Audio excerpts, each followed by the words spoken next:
பச்சை பட்டாணி கிரேவி செய்கிறது எப்படின்னு பார்க்கலாம். எண்ணெய் 2 ஸ்பூன் விடுறேன். கட் பண்ணி வச்சுருக்கிற பெரிய வெங்காயம் 1 போடுறேன்.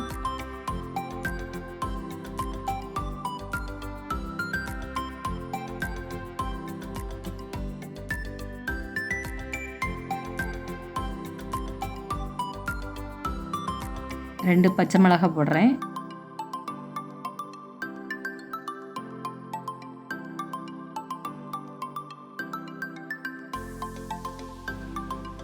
வெங்காயம் பாதி வதங்கிருச்சு. 10 முந்திரி பருப்பு போடுறேன்.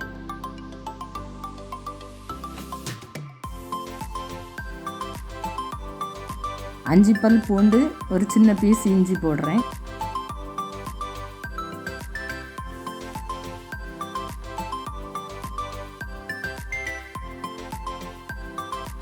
வெங்காயம் நல்லா வதங்கிருச்சு. பெரிய தக்காளி 2 போடுறேன்.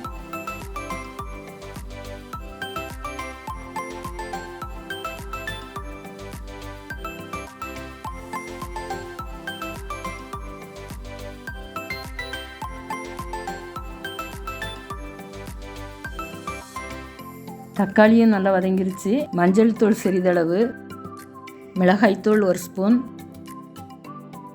மல்லித்தூள் 1 ஸ்பூன், கரம் மசாலா 1/2 ஸ்பூன், சீரகத்தூள் 1/4 ஸ்பூன் எல்லாம் சேர்த்து நல்லா கலந்து விடணும்.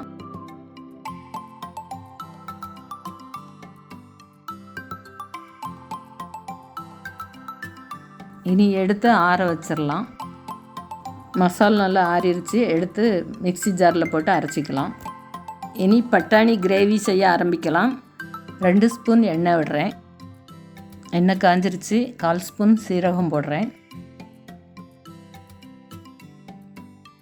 அரைச்சி வச்ச மசாலாவை சேர்த்துக்கலாம். கொஞ்ச நேரம் வதங்கட்டும்.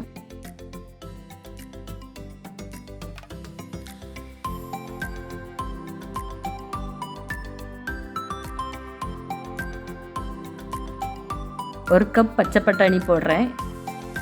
அதையும் மசாலாவோடு சேர்த்து கொஞ்ச நேரம் வதக்கிக்கலாம்.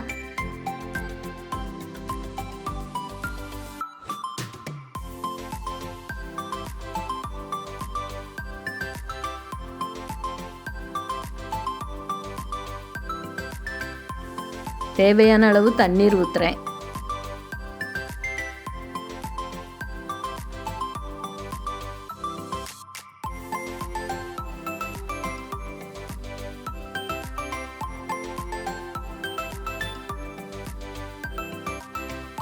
தேவையான அளவு உப்பு போடுறேன்.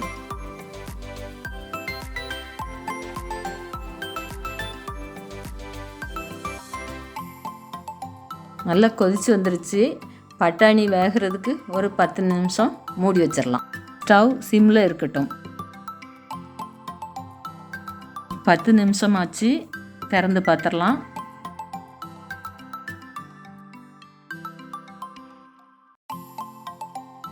கிரேவி நல்லா கெட்டியாயிருச்சு. இனி மல்லி இலையை தூவி எடுத்துடலாம்.